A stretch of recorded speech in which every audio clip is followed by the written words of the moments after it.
नमो बुद्धाय वंदामि भंते जी। नमो बुद्धाय। जी भंते जी, मुझे एक सवाल पूछना था। जी जी बोलो। जैसे हम ये आनापान या जो भी ध्यान ध्यान साधना है, वो बहुत दिनों से कर रहे हैं। तो हम्म, खुद पे कुछ कुछ बातों में वैसे कंट्रोल करना हमें आ जाता है, मतलब हम्म, पता है कि हम बहुत से गुस्से पर काबू पा रहे हैं, या हम्म, जब चिड़चिड़ापन आ रहा है तब हम काबू पा रहे हैं। तो खुद हम्म, बहुत अच्छा कर रहे हैं ऐसा फील फील होता है। हम्म, लेकिन अभी जैसे ये लिंक हम कैसे मतलब स्प्रेड करना है, धम्म का दान सबको भी देना है। तो इस हम्म, विचार से सबको फ्रेंड्स को वगैरह देते हैं। लेकिन हम्म, बहुत दिनों से मन में सोचती थी कि अपने पापा को दूं या अपनी बहनों को, जो भी ज्वाइन करे सबको देती थी। और पापा को बहुत दिनों से, मतलब वो भी वंदना लेना या ये साधना करना वैसे थोड़ा सा इंटरेस्टेड थे। तो उनको मैं वैसे बता क्यों नहीं पाई, क्योंकि जबकि वो भी इंटरेस्टेड थे।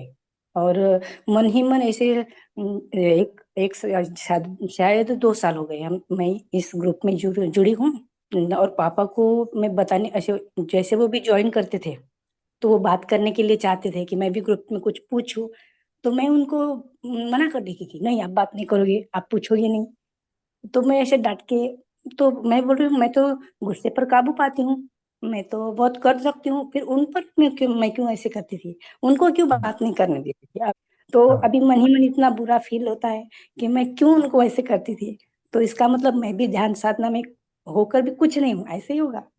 नहीं अब वो नहीं क्या नहीं, आप सोचती हो? उस तरह से चिंतन बिल्कुल नहीं करना। देखिए, उपासिका, वो जो जागता है भाव, जैसे आप उनको ज्यादा समीपता से जानती थी।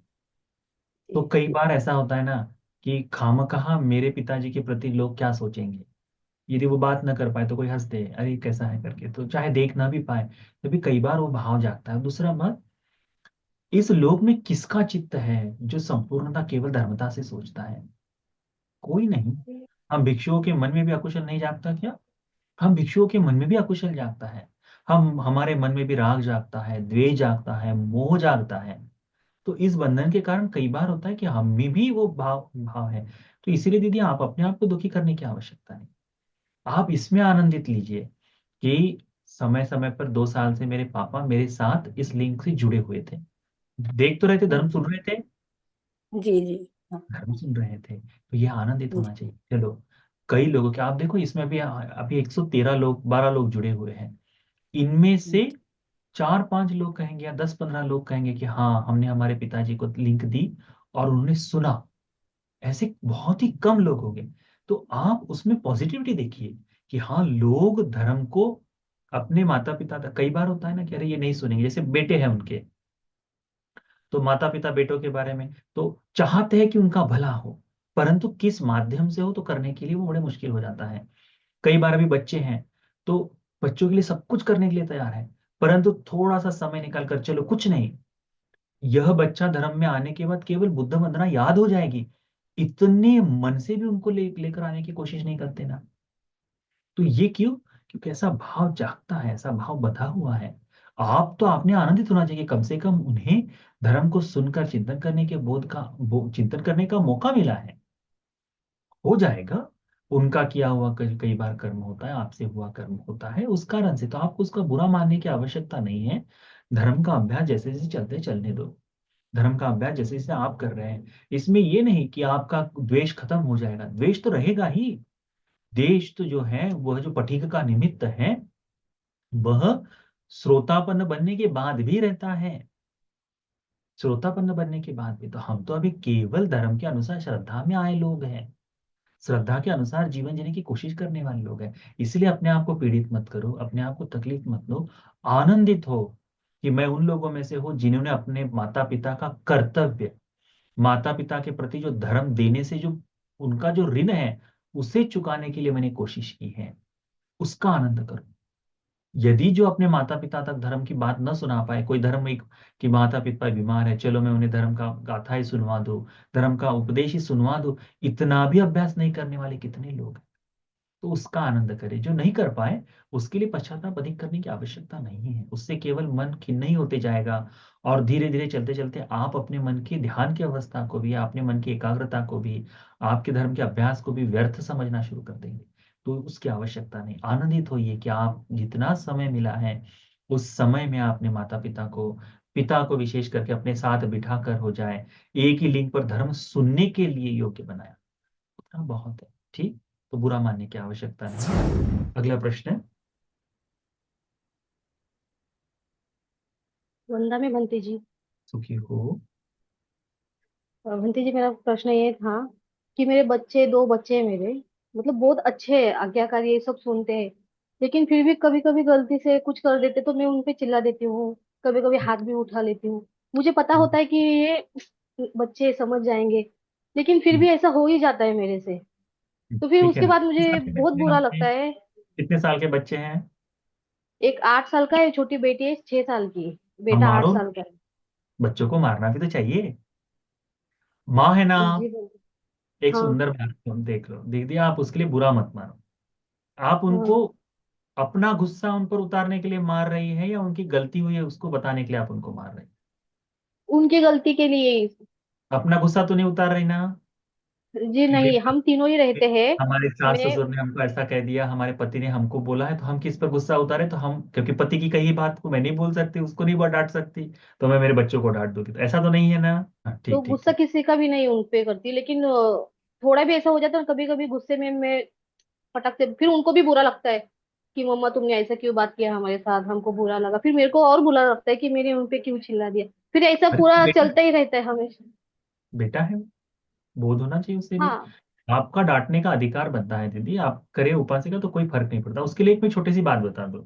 एक अभी मध्यम निकाय का जब हम आगे अभ्यास करेंगे तो उसमें एक बात आती है, अभय राजकुमार सूत्र है, तो उसमें बताया भगवान ने कि भगवान कहते हैं कि मेरी अनुकंपा है लोगों के प्रति, इसीलिए धर्म का उपदेश करते हैं। तो उसका उपमा स्वरूप में ये बात बताते हैं। भगवान कहते हैं उस समय बोध राजकुमार अभय राजकुमार के गोद में उसका बेटा बैठा रहता है छोटा, अब अबोध बालक है। तो कहते हैं भगवान उसको कि राजकुमार तुमसे ही प्रश्न पूछता हूँ, मुझे बताओ, ये जो तुम्हारे गोद में बैठा हुआ बच्चा है, तुम्हारा ध्यान न रहते हुए, तुम्हारी दासी है उसका ध्यान न रहते हुए, किसी का ध्यान नहीं, और ऐसा करके कुछ मुंह में खा ले, तो तुम क्या करोगे? तो कहते हैं कि मैं उनको बाहर निकालने की कोशिश करूंगा। यदि बाहर निकल ना पाए तो, क्योंकि बच्चा है ना छोटा सा, कुछ भी खा लेता है, उसको नहीं पता है अच्छा बुरा कोई नहीं समझ में, तो खा लेता है। तो फिर क्या करोगे? तो कहता है कि मैं उसको यहां से ऐसे पकड़ूंगा। ठीक है, दिखाई दे रहा है ना? तो यहां से पकड़ कर ऐसे दबाने से जबड़ा खुल जाता है कि नहीं, वो खिल खुलकर जबरदस्ती उंगली डालकर खींच कर निकालूंगा।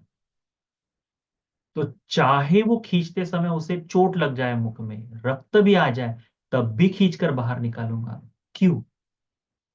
क्योंकि वो बालक नहीं जानता कि ये उसके बेकार के लिए है, उसके नुकसान के लिए है। तो उसके लिए माता पिता में वो अनुकंपा होती है कि मेरे बेटे को अच्छा धर्म मिले, अच्छी शिक्षा हो, ये गलतियां ना करे। आप एक बार डांट दे, गलती करने से डांट दे, तो उसे भी लज्जा लगे कि अरे मुझे ये गलती नहीं करनी चाहिए थी, गलती करना अच्छा नहीं है।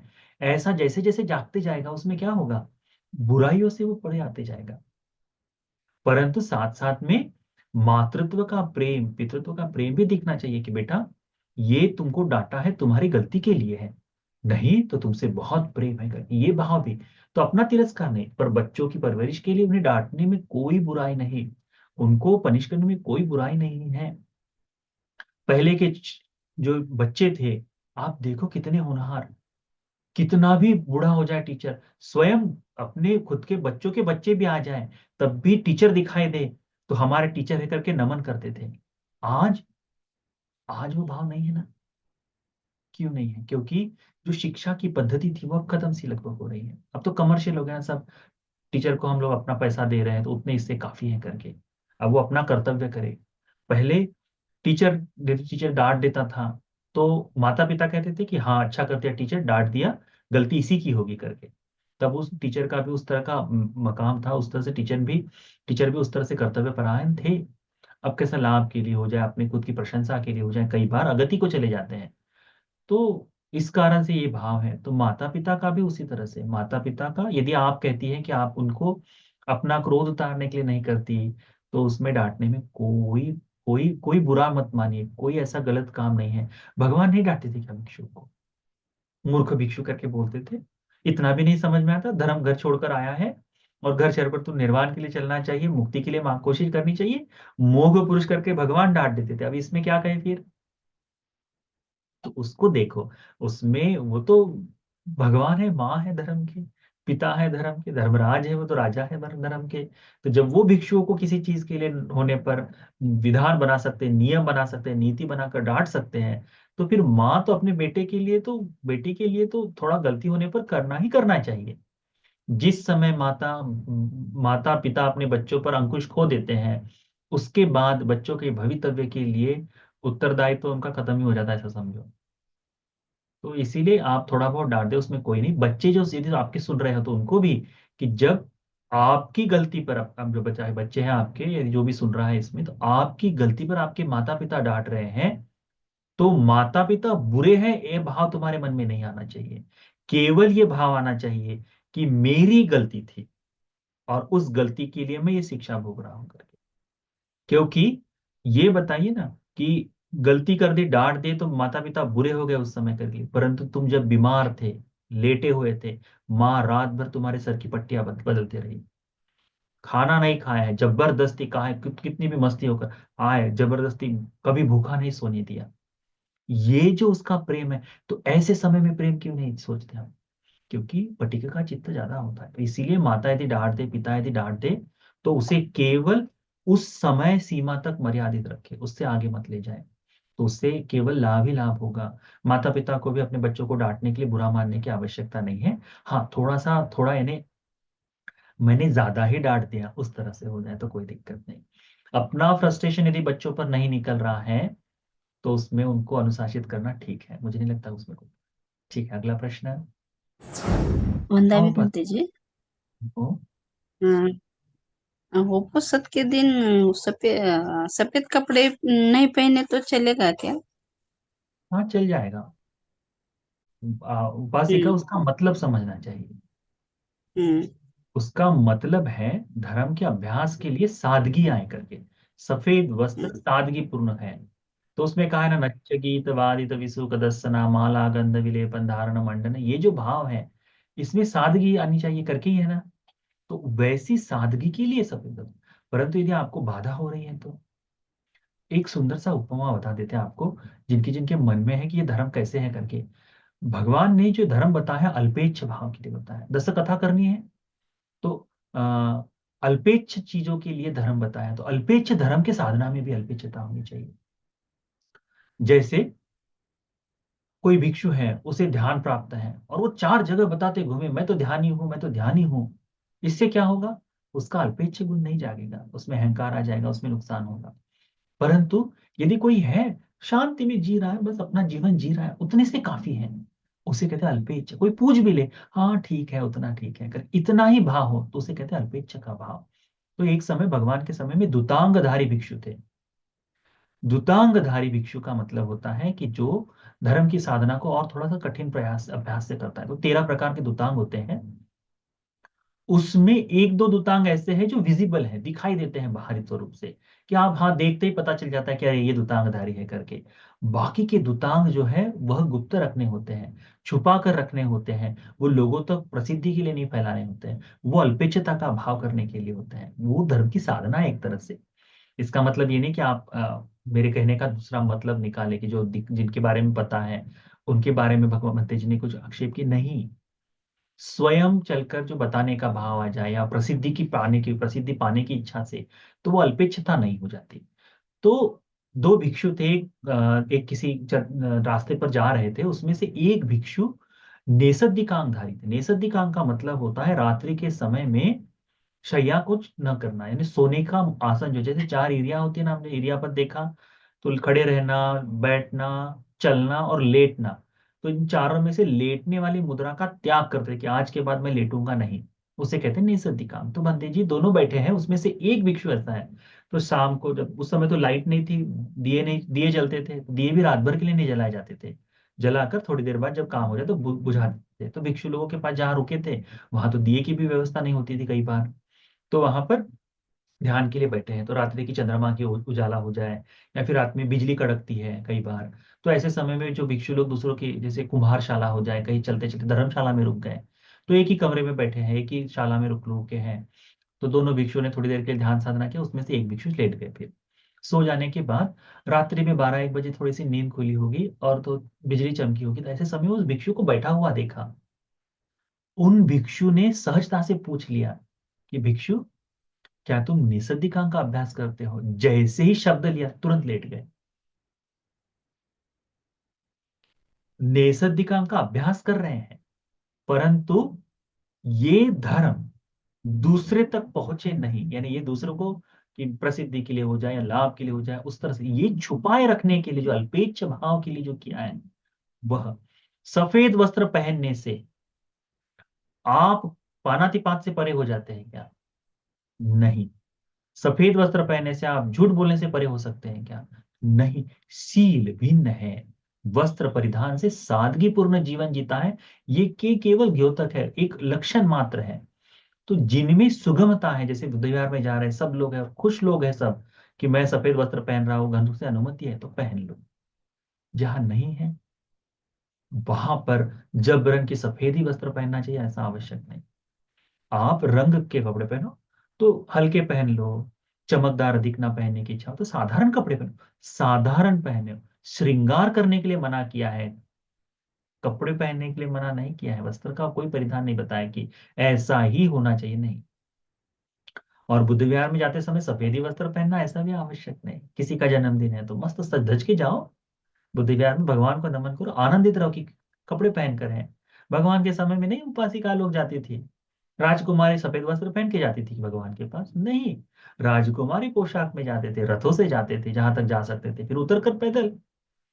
विशाखा जो है वो अपना इतना बड़ा सोने का हार जो था, 9 लाख का हार, बुद्ध विहार में छूट गया क्योंकि इतना भारी था, पहन के गई थी विहार में धर्म सुनने के लिए, इतना भारी भारी हार पहन के गई थी।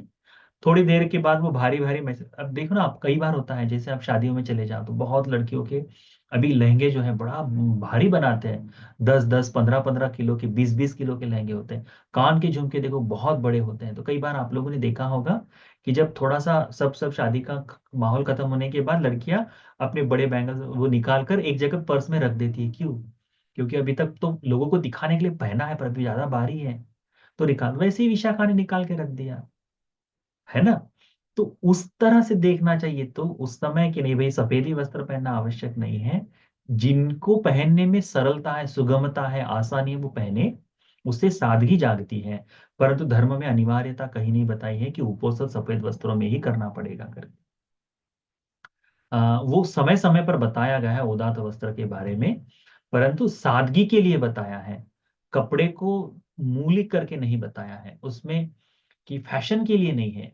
यदि कपड़ा आप कहें कलरफुल भी पहने पर फैशन के लिए नहीं, सिंपल पहने, साधारण पहने, उतना पर्याप्त। ठीक है? वो कई बार नहीं तो ऐसा हो जाता है ना, इससे होगा ऐसा कि पति का भी पाप कर्म होगा कि उपोषित में बाधक बन रहा है, इसमें आपका भी मन खिन्न होते रहेगा कि अरे मेरे कारण सांसारिक जीवन में दोष हो रहा है। तो उसको ध्यान में मत रखो, सरलता से धर्म का अभ्यास करो। धर्म का अभ्यास ज्यादा आवश्यक है दिखाने से, इसीलिए धर्म का अभ्यास ठीक है, इतना काफी है। हॅलो, वंदा मी म्हणते. सुखी हो बस। मराठीत बोललं तर चालेल? हाँ पूछो आप। आता ज्यांनी प्रश्न विचारला त्याच्यावर आधारित आहे. माला हम्म, गंध विलेपन धारण मंडन विभूषण ठारा वेरमणी सिक्खापदं समाधियामि. याच्यामध्ये बाकी सगळं जरी नाही केलं, समजा आपण टिकली वगैरे गंध लावला तर चालतो का कपाळाला?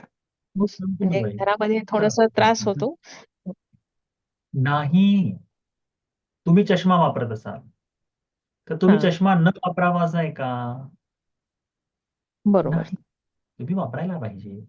तुम्हाला जे हं, नियमित काम, तुम्हाला कुंकू लावायला कोणी मनाई केली आहे का? तुमच्या घरामध्ये जे परंपरेने येत आहे तर कुंकू लावायला काही हरकत नाही, टिकली लावतात, कुंकू नसेल लावत, टिकली लावत असाल तर ते साधारणतः भारतीय संस्कृतीमध्ये एक अ, निशाणी आहे की नाही बा ठीक आहे, स्त्री व्यवहार आहे म्हणून म्हणून कानामध्ये छोटीशी जर टिप्स असतील तर जे दैनंदिन जीवनात डेली जे वापरतो ते शृंगार म्हटलं म्हणजे काय, की शृंगार म्हटलं हं, म्हणजे त्यात तो असतं ना तो आधीचे याच्यामध्ये यायचा तो छोटासा डब्बा यायचा पूर्ण, मला त्याचं हं, नाव हं, विसरून हं. गेलं.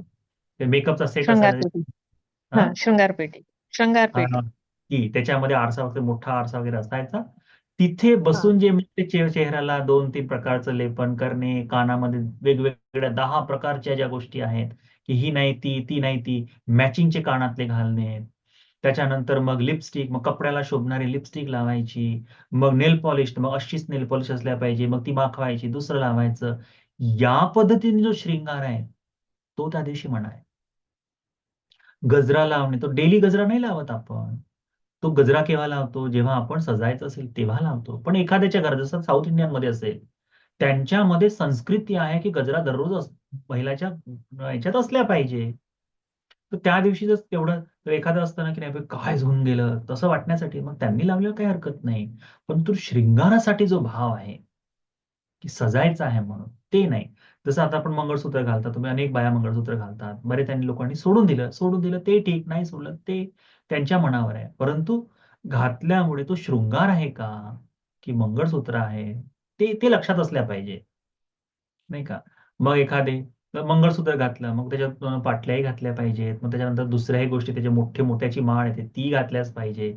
या गोष्टी गरज नाही. त्या दिवशी सादगी असायला पाहिजे, ते महत्वाचं, तेवढं लक्षात ठेवा. ठीक आहे. म्हणजे उपोसत म्हटलं म्हणजे तुम्हाला पीडित करणे, मानसिक पीडनासाठी प्रयुक्त करणे, हा भाव नाहीये उपोसताचा. जिन जिन लोगों को सुनना है तो देखिए कि उपोसत करने से यदि आपको आपके परिवार से मानसिक पीड़न मिल रहा है या आपको नाम नाम रखा जा रहा है, उपोसत का कर्म उसके लिए नहीं है। उपोसत का कर्म है धर्म के अभ्यास को आगे बढ़ाने के लिए। तो जैसे आप प्रतिदिन आप यदि छोटी सी बिंदी लगाते हैं, डेली कर रहे हैं, श्रृंगार के लिए नहीं, डेली कर रहे हैं, तो वो उतना है। आप यदि भी ठंडी के दिन है तो उतना। जो डेली करते हैं वो श्रृंगार नहीं है। श्रृंगार वो हो गया कि जैसे आप कपड़े पहने तो उसके अनुसार लिपस्टिक लगाएं, आप उसके अनुसार, तो ये न करते हुए सामान्य तौर पर यदि जीवन जी रहे हैं, जैसे एक चूड़ी पहन लिए तो है ना, एक हमारे पहनते हैं ना कई बार खाना वाना बनाते समय, या 2 चूड़ी हो गई, उतनी है, वो डेली की है, उतना काफी है। शादी के दिन वो पहन के नहीं जाएंगे ना, दूसरों के घर में देखते समय जाएंगे तो ऐसे नहीं जाएंगे ना, वो श्रृंगार हो गया। तो इनको त्याग दो जहां जहां मुश्किल है। परंतु जहां पति पति बौद्ध है, सास ससुर बौद्ध है, जहां पर परिवार के सभी लोग बौद्ध हैं और साथ में इकट्ठा होकर कर रहे हैं, तो ऐसे समय में क्यों ना हम वैराग्य का जीवन जिए। तो वो वैराग्य उनके लिए भी ठीक है। ठीक है। तो इसीलिए मध्यस्थता को देखो, धर्म में सुगमता आनी चाहिए। धर्म यदि आपको करने के लिए तकलीफ ला रहा है तो फिर वो धर्म का पालन नहीं होगा। सरलता आनी चाहिए, तो धर्म की सरलता को देखो, प्रैक्टिकल देखो धर्म को। ऑर्थोडॉक्स तरीके से धर्म को सीखने की आवश्यकता है, परंतु उसी तरह से रूढ़ी परंपराओं में बंधने की आवश्यकता नहीं।